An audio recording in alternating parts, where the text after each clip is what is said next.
Vamos conferir o que será destaque hoje aqui no Foca. Olha, funcionários da FUNAI são mantidos reféns no escritório da FUNAI por índios que querem a demarcação de suas terras. E mais, acidentes no trânsito preocupam as autoridades, mas muitos casos têm a ver com a pinga no final de semana. Sindicato dos taxistas já com 3 chapas inscritas para a eleição da nova diretoria. E o Sintep quer reunir com a secretária de Educação antes do final do ano para traçar os planos para 2015. E olha, extração de argila lá na praia do Piracanã levou fiscais da Secretaria de Meio Ambiente para agirem, né? O elemento estava cavando na praia, brincadeira, hein? E mais, ato em São Luís contra projetos hidrelétricos na bacia do Tapajós reuniu defensores do meio ambiente, índios, autoridades e até imprensa internacional. Tudo isso comigo aqui agora, após o intervalo, eu volto a lá, é rapidola, hein?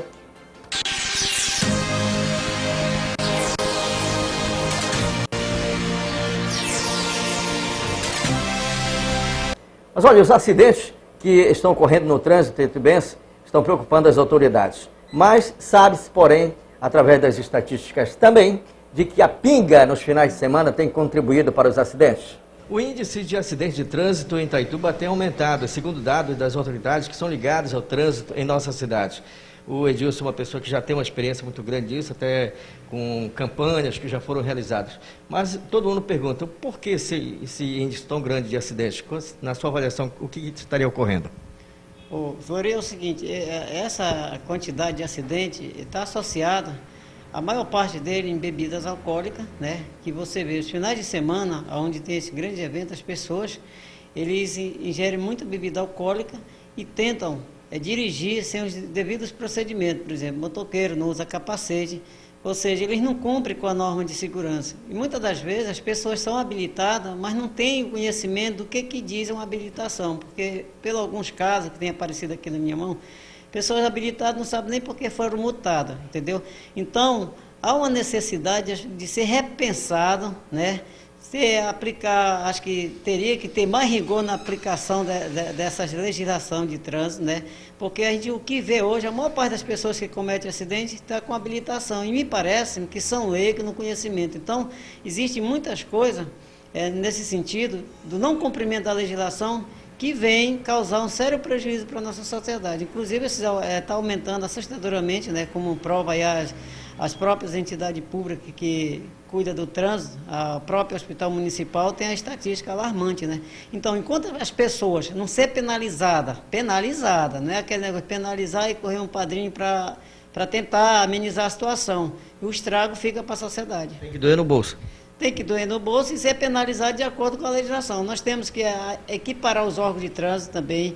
Eu penso o seguinte, que o nosso próprio órgão municipal de trânsito tem que fazer um convênio com a Polícia Militar, aumentar o efetivo dos agentes de trânsito, porque eles fazem um bom trabalho em 2, 3 dias, mas é cansativo e rapidamente sai. Nós teríamos que ter no mínimo 50 agentes municipais de trânsito para coibir essas irregularidades, que são muitas mesmo, e que precisa ser tratado com rigor essas operações de trânsito.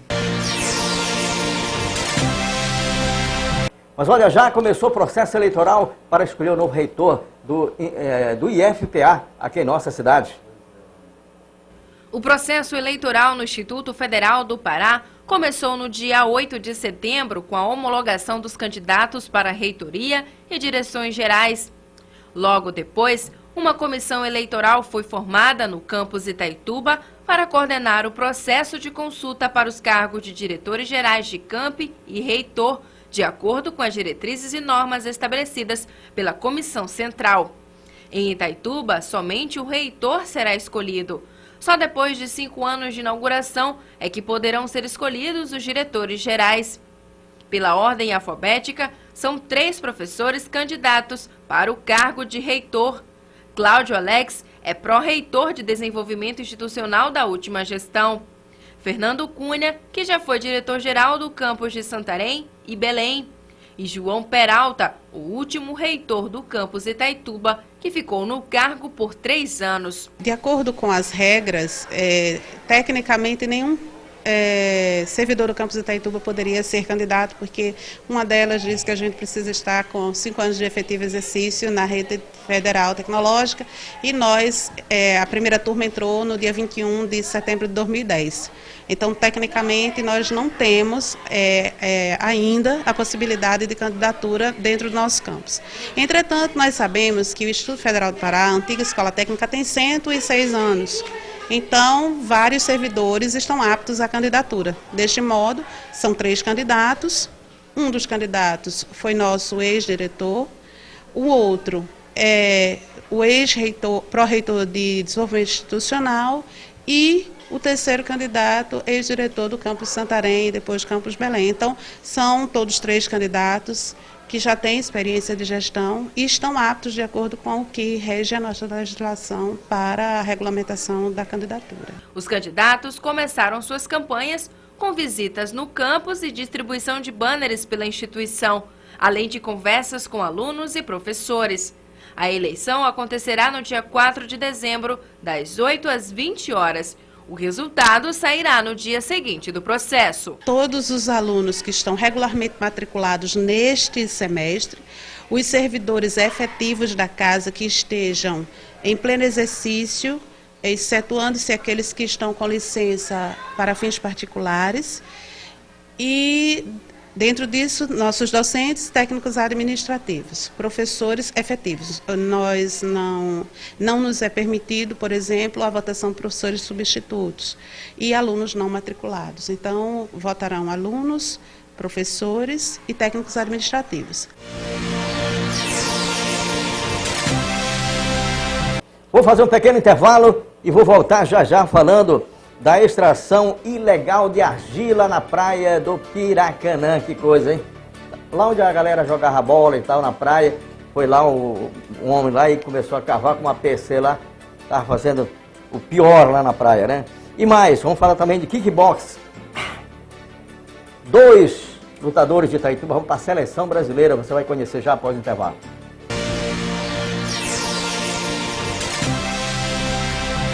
Mas olha, vamos falar dos 2 atletas itaitubenses que vão para a seleção brasileira de kickbox. A seleção brasileira já se prepara aí para o 8º campeonato pan-americano de kickboxing. Nós estamos nesse momento na Academia de Kickbox, Força e Equilíbrio. É uma academia que atende pessoas a partir de 5 anos de idade para a prática dessa nova modalidade aqui no estado, novidade aqui no estado, né? Modalidade de arte marcial chamada Kickbox. E a novidade é que 2 pessoas de Itaituba, 2 praticantes desse esporte chamado kickbox, foram convocados pela seleção brasileira para participar do 8º campeonato pan-americano de kickbox adulto e sub-17. Eu estou aqui com o professor Célio, que é um dos convocados, e o pequeno Rian, de apenas 8 anos, que deverão estar representando Itaituba, deverão estar representando o Brasil nesse campeonato. Professor, fala pra gente desse campeonato, dessa convocação que a escola, que a academia Kickbox Força e Equilíbrio recebeu.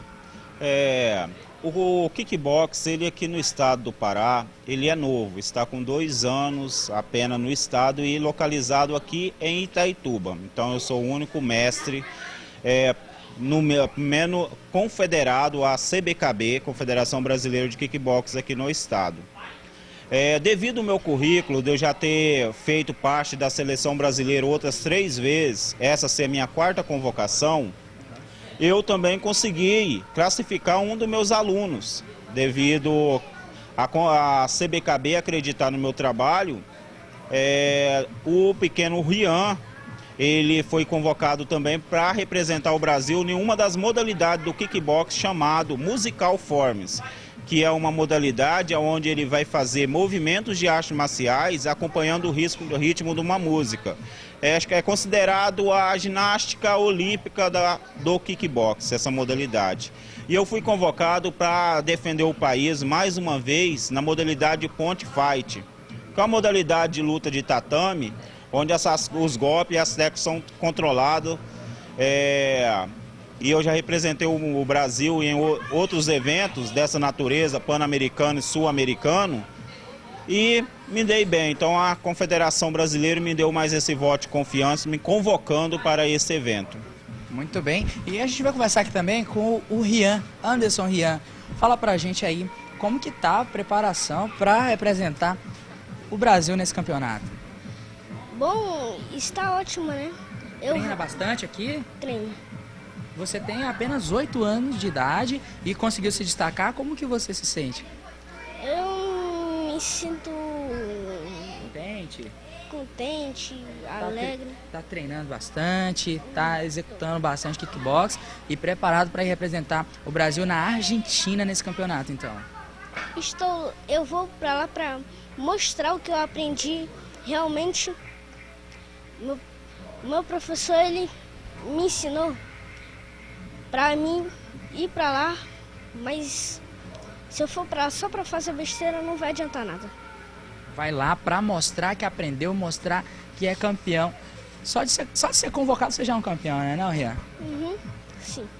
Mas para que Itaituba seja leve esses 2 participantes da arte marcial kickbox, é necessário apoio, né, professor? Exato. As outras 3 convocações que eu tive, eu recebi essa convocação representando uma cidade de 15 mil habitantes, chamada de Araputanga, localizada no Mato Grosso. Cidade onde eu defendi a bandeira dela com muita honra. E, infelizmente, esse está sendo a única convocação que eu recebi para compor a seleção brasileira que eu estou sujeito a não conseguir cumpri-la, porque se a competição nós tivéssemos que viajar hoje, não iria por falta de recurso, porque até o momento não recebemos nenhum apoio positivo do Poder Executivo da cidade. Então, e nós depende do município para poder participar dessa competição, tendo em consideração que esse evento não vem só beneficiar ao atleta, mas sim ao município, porque o município de Itaituba é o único município do estado do Pará convocado para essa competição. E a falta da nossa presença nesse evento implicará até em punição para mim, por exemplo, para outras classificações em outro evento. Uma vez que eu queimar com a CBKB, não comparecer a essa convocação, próxima vez que haver uma possibilidade, não serei convocado. Então, por isso que me deixa mais preocupante essa situação. Então, você que é simpatizante com o esporte, que gosta de incentivar, hoje a minha academia não tem condições de arcar com a despesa, porque 40% dos meus alunos são bolsistas. Então, a academia não tem recurso. Então, vocês que têm condições de ajudar para que nós saia representar Itaituba, o estado do Pará e o nosso amado país, contribua com nós. Nós temos até a terça-feira para arrecadar R$ 8.500 para a gente poder participar dessa competição. Mas olha, depois da denúncia, né, fiscais da Secretaria de Meio Ambiente foram até o Piracanã para verificar em loco a denúncia de extração de argila na praia. Fiscais da Secretaria de Meio Ambiente autuaram o proprietário dessa máquina que estava trabalhando na extração de argila nessa área, que fica na margem do Igarapé do Piracanã. O local é usado pelos moradores do bairro como campo de futebol e o estrago provocado pela máquina revoltou os comunitários, que ficaram sem o campo e, por isso, resolveram fazer a denúncia. A atividade da extração de argila precisa de liberação do DNPM, como qualquer outro mineral, e também da licença ambiental que é expedida pela SEMA do município. Mas, de acordo com o secretário, o dono do maquinário não possui essa documentação. Mesmo assim, ele estava trabalhando. Nossos fiscais foram no local, né, fizeram o auto de infração, o cidadão não possuía, né, nenhum tipo de licença.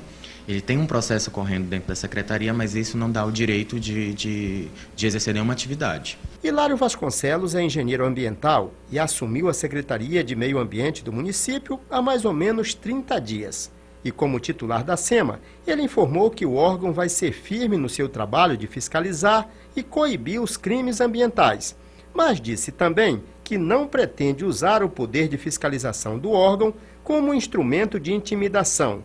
E adiantou que, para o próximo ano, a Secretaria pretende desenvolver um projeto que permita aos empreendedores desenvolver suas atividades de forma sustentável. Em 2015 nós temos uma série de projetos de incentivo justamente para tentar trazer esses empreendedores para o licenciamento correto, para se adequar ambientalmente, justamente para que não haja mais esse terrorismo. Não é? Muitos empreendedores veem esse tipo de fiscalização como um terrorismo, mas na verdade não é isso, né? Nós fazemos os autos de infração quando necessário, mas a ideia é justamente trazê-los para cá, conversar, para todos tentarem se adequar e o município ser sustentável. Mas a ideia para 2015 é trazer esses empreendedores para nós, para que juntos nós possamos achar a melhor saída para todos. Assim, dessa forma, todos ganham.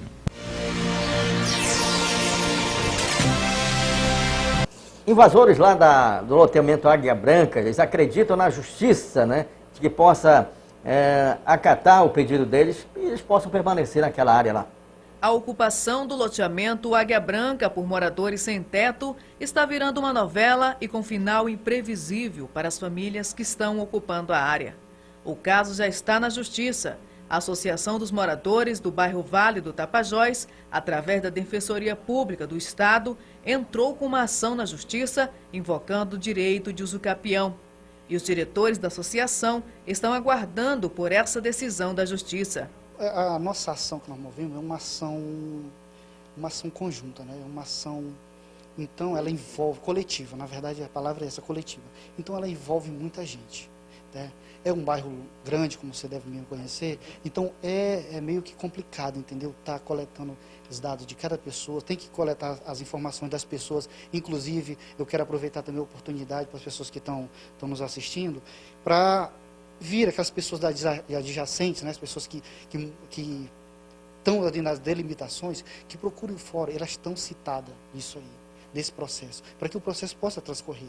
E essa demora já é uma demora que a gente já espera, é um processo demorado, a gente sabe disso. Temos que ter paciência, o processo está andando, o processo está bem elaborado, há exemplo de que em momento algum, alguém já foi lá de contrapartida, a outra parte, em momento algum, em juízo se manifestou, apenas utilizando de pequenas reuniões, amedrontando o povo. É isso que está acontecendo lá, Wellington. Mauro Araújo, que integra o Conselho Fiscal da Associação, disse que no decorrer desse período de espera, algumas famílias estariam sofrendo intimidação por parte do representante do loteamento. Quero ressaltar uma situação que houve, que foi presenciado por um membro da nossa diretoria, a respeito de um cidadão que falou a seguinte frase, abre aspas, né, que casas melhor do que a dela já havia sido derrubada. Isso é nítido, a questão de uma ameaça.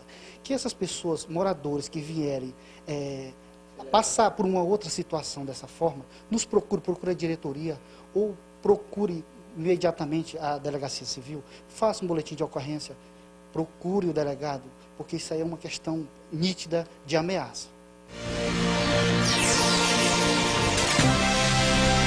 Vamos falar da manifestação em São Luís do Tapajós, realizada ontem, né? Reuniu o encontro de vários movimentos, né, contrário à construção da hidrelétrica de São Luís do Tapajós. Nosso repórter Mauro Torres e o cinegrafista Johnny Alves acompanharam o evento lá ontem em São Luís. Justine Taranau é da Alemanha e trabalha na Missão Central Franciscana. Ela também pode ser considerada representante dos países europeus no encontro, que foi organizado para esclarecer dúvidas sobre o projeto de construção de usinas hidrelétricas no Rio Tapajós.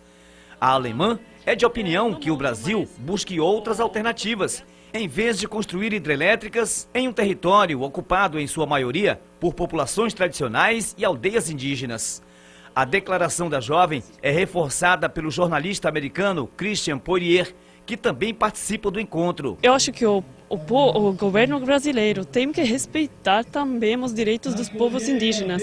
Então eu acho que ele não pode mexer naquela terra delas sem falar com eles e pensar também outras alternativas, porque eu acho que eles não precisam aqui 7 barragens. Grande momento para poder discutir o que esses empreendimentos vão trazer, a destruição que vão trazer para essa região. E também falar de como os povos podem resistir, podem parar esse rolo compressor do governo brasileiro que vem aqui desrespeitando direitos, destruindo a natureza, quando tem muitas alternativas aqui no Brasil. Não tem que ser assim. O encontro foi aberto com a celebração de uma missa presidida pelo bispo da prelazia de Itaituba, Dom Vilmar Santim, que também recebeu bispos de outras prelazias e dioceses. O evento aconteceu na Vila São Luís, no Rio Tapajós, que foi escolhida por ser exatamente por onde começa o projeto energético. Jornalistas de vários países, pesquisadores, ativistas de organizações internacionais de defesa das minorias estiveram presentes ou representados no encontro, que também recebeu um numeroso grupo de lideranças indígenas. Os caciques expuseram sua opinião radicalmente contrária ao projeto, que eles consideram uma afronta do governo federal aos direitos dos povos da floresta. Digo mesmo, nós somos contra, porque acho que o rio Tapajós para nós é coisa importante para nós, sabe? Tanto faz para nós como os brancos também, que moram no ribeirinho, né? Então, porque se o governo construir a barragem como vai ser construída, que eu sei que vai construir, que vai ser construído, mas a gente tem que lutar para isso, para poder que não aconteça, adiando muito tempo, até enquanto nós estivermos vivos, nós estamos lutando. Para nós, o projeto, ela não vai ajudar, não vai ter ajuda em nada, né? Para nós, povo Munduruku, porque isso vai trazer só um prejuízo para nós, né? O governo vai fazer a usina e nós vamos perder os peixes, nós vamos perder o lugar sagrado que nós temos no Tapajós, nós vamos perder o lugar sagrado que nós temos na floresta, né? E por conta disso a gente está fazendo essa alta demarcação. As manifestações contrárias à construção de hidrelétricas nesta região acontecem desde que o projeto foi lançado, prevendo 7 unidades de produção de energia nos rios Jamanchim, Tapajós e Teles Pires. O complexo hidrelétrico se estenderá por mais de 700 quilômetros entre os estados do Pará e Mato Grosso. Segundo estudos realizados pelos movimentos populares, por essa extensão estão centenas de aldeias e populações tradicionais que precisam ter o seu direito reconhecido. O bispo do Xingu, Dom Erwin Krautler, defende também outros argumentos. Segundo ele, a situação de caos em que se encontra a cidade de Altamira, por conta do projeto Belo Monte, é uma prova de que este tipo de projeto não tem nenhum efeito positivo para a sociedade. Eu tenho a impressão que Altamira, Belo Monte, ficou pior, porque o povo está sendo desprezado. Altamira está no caos em termos de infraestrutura, em termos de educação, de saúde, de transporte, de segurança pública. Você pode ir lá, você não conhece mais Altamira. O povo não tem mais sossego. E tem outro detalhe, 1/3 deste povo tem que ser desterrado, quer dizer, tirado de suas casas e assentados em outro canto. Estamos aqui com os Mundurucus, com os ribeirinhos, com o povo de São Luís, do Pimental e todas as pessoas que são afetadas.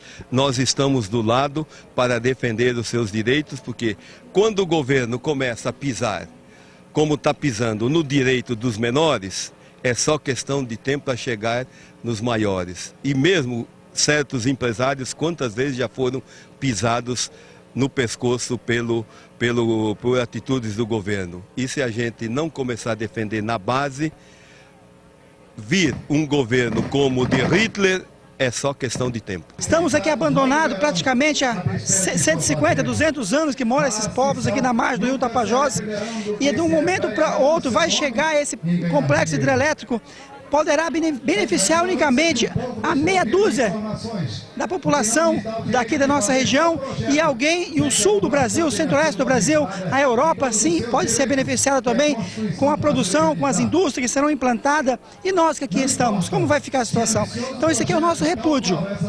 Para que essas hidrelétricas sejam implantadas, primeiro tem que se fazer as compensações antecipatórias. O encontro durou o dia todo, com pronunciamentos acalorados e algumas manifestações de protesto contra as hidrelétricas. Essas manifestações também tiveram apoio de representantes do Ministério Público Federal. Os procuradores da República, Felício Pontes e Fabiana Schneider, querem apenas o devido cumprimento da legislação e dos direitos humanos. O que não estaria acontecendo já que o governo adiantou que não abre mão do projeto do complexo hidrelétrico do Tapajós. Eu acho, no primeiro momento, que isso é um desrespeito à população do Tapajós. Não se pode dizer que se vai implantar de qualquer jeito a hidrelétrica sem levar em consideração a opinião daqueles que vão sentir o impacto diretamente disso. E isso é um direito constitucional dessas comunidades de serem ouvidas. De poderem opinar, de poderem dizer o que aquilo vai afetar de bom ou de ruim para a sua comunidade. Esse é o primeiro momento. E o segundo momento, esse discurso acaba fazendo exatamente o que você está dizendo, fortalecendo os movimentos. Nós queremos é que a Constituição Federal e as leis sejam observadas. A primeira delas é a Convenção da OIT 169, que determina a consulta das comunidades tradicionais antes de qualquer empreendimento que traga grandes impactos, como é o caso de uma hidrelétrica. Além disso, nós temos agora um empreendimento que é a concessão florestal das Flonas Itaitubá 1 e 2, cuja lei determina que haja primeiramente a consulta e o diálogo com as comunidades que já estão no local para ver a possibilidade dessas comunidades assumirem uma concessão comunitária. Então são essas leis e muitas outras, a própria Constituição Federal que garante o direito de permanência das formas diversas de fazer, criar e pensar, e são todas essas, é esse conjunto de proteção que a gente usa como fundamento para a nossa atuação. Vamos fazer um pequeno intervalo e eu vou voltar falando do protesto dos índios aqui no escritório da FUNAI. Funcionários da FUNAI são mantidos reféns. Os índios querem demarcação de suas terras. Já, após o intervalo.